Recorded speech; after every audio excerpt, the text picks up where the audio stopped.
Okay, hi, Megan. It is Thursday, the 4th of March, the day that President Trump was supposed to be inaugurated. I guess that fell apart. Too many of them were in jail. But I'm very late today. My television fucked up recording The View today, so I had to wait until it was available on Hulu. So we're doing a later than usual recording. So we started the day. The topic was the 43 states in which Republicans are introducing bills to try to limit voting, from reducing uh, early voting to limiting mail-in voting, to identification requirements, all that kind of stuff. And so your first argument is you don't think it's constitutional because of states' rights. That argument, Republicans pull out states' rights every time they just decide we don't want to let the Democrats do something. Oh, no, let the states decide. When you're talking about a federal election, right? Because we have them every 4 years, and we're talking about voting for federal representatives every 2 years. I think the federal government has a right to be able to say, if we're going to be, if federal representatives are on the ballot, we have a say in how this is going to go. And you're, I'm not going to remember all the things that you brought up, but you had a problem with the removal of the ID requirements. In the Constitution about voting, it's very specific that it can't, there shall be no impediment to a citizen from voting. And impediment also means a price. And requiring an ID means someone had to pay to get an ID. There aren't a lot of IDs that are for free. So it's, I think, actually unconstitutional, although people keep doing it all the time, to actually require an ID that somebody had to pay for to make them go vote. So unless you want to make IDs free, you can't really have a voter ID requirement. What else did you bring up? Oh, and I'm with Sarah on this. I didn't think that the bills so you're going through the bill, right? You're talking about the bill that the Democrats have passed in the House, and as opposed to what the Republicans are doing in the state. So the your issue with the ID, removing the ID requirement, is in the bill, whereas the states and the Republicans in all the states are trying to make more stringent laws. So you didn't address what the Republicans are doing at all. You're talking about this bill that the Democrats have passed, removing the ID requirement, which I think is actually the right thing to do, unless you want to make IDs free.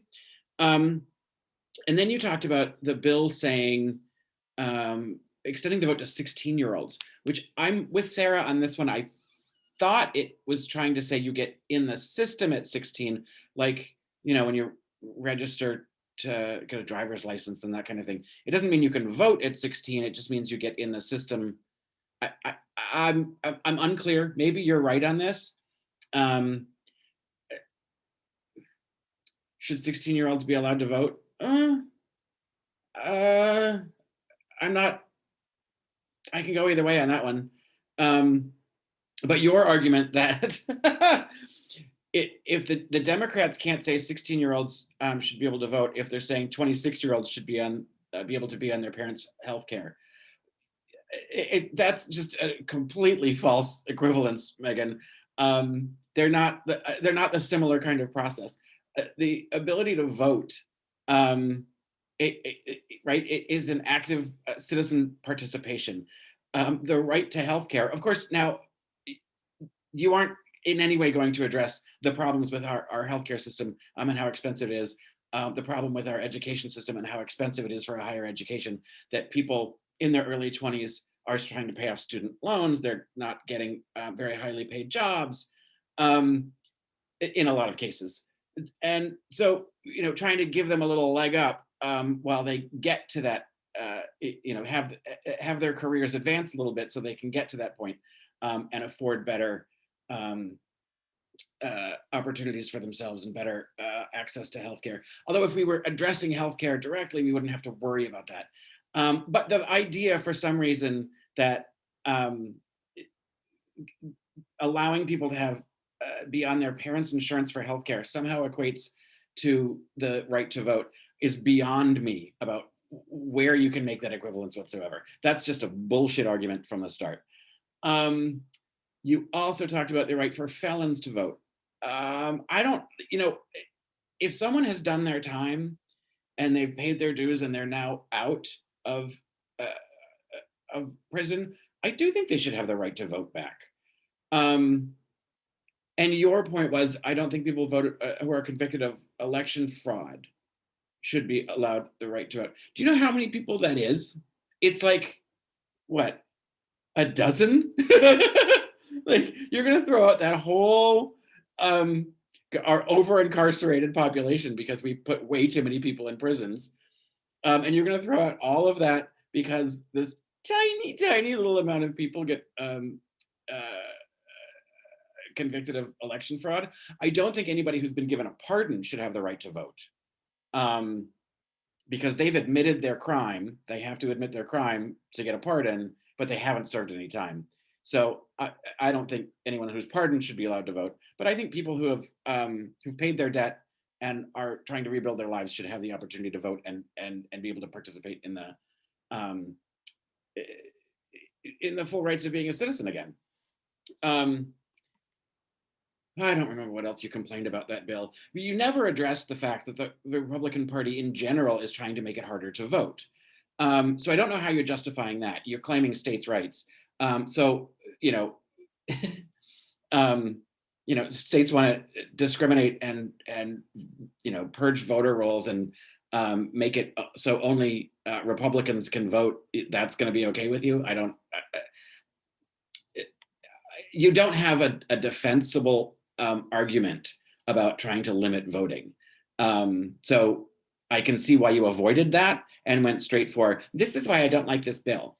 And then made, in my opinion, a bunch of bullshit arguments. And then you said, this isn't an opportunity. When this was pitched as an idea, you always talk about the pitch. Okay, we don't care. When this was pitched as an idea, it's just a way for people to pile onto the Republicans because you hate Republicans, blah, blah, blah.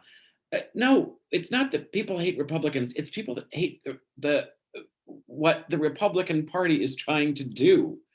This is across the board a Republican Party stance that they want to limit voting. How can you possibly defend that? You can't. You talk about, bad faith argument. It's un-American to say, let's make it harder for people to vote. So I reject everything you said in that segment. Then we finally get to Andrew Cuomo. Oh, all those days where you were on vacation or wherever you were off, whatever you were doing. I don't know. I shouldn't say you're on vacation. I don't know what you're doing. You were off The View earlier in the week, and you finally got to call him a pig on TV, and that was exciting. We talked about his video, and this was a good one, Meghan. This was a good line. It looked like a hostage video because it really did. You're correct there. And no, it wasn't enough. It was not genuine. It was not sincere. There's no way he didn't know that he was making people uncomfortable. And there's every possibility and likelihood that he knew he was making them uncomfortable and wanted to because he wanted to get something from them. That would be sex, which you don't like to talk about. Because you don't like to talk about sex. Anyway, look, between this, all of the allegations of abuse of other representatives and members of the legislature, and coercion and intimidation, um, and the mess of the nursing home, COVID patients being sent back to nursing homes, which ended up in a larger amount of elderly death of COVID than was necessary. That was a bad decision. And then politically, worse than that is that he covered it up. And then tried to intimidate people about covering it up.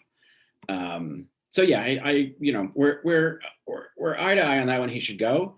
And I'm with Whoopi on, we need to decide how we're going to do this. Let's figure out when this kind of thing happens, it needs to go to some sort of independent ethics panel and figure it out. But you did get more of your lady hate hard on for Kristen Gillibrand. And Kristen Gillibrand did release a statement, so I don't know why you're screaming that she's been silent, because you actually read part of the statement that she put out, and then you referenced other instances where she's talked about this, and I mentioned this before. You probably weren't listening. That maybe Senator Gillibrand has learned something from her previous reactions and to instances like this, to say we need to investigate this and figure out what the truth is. She hasn't been silent, so I don't know why you're throwing that lie out. Like you literally read part of her statement and then said she's been silent. So you get an F on that one because it was almost within the same breath. And then we get to the royal family, and they're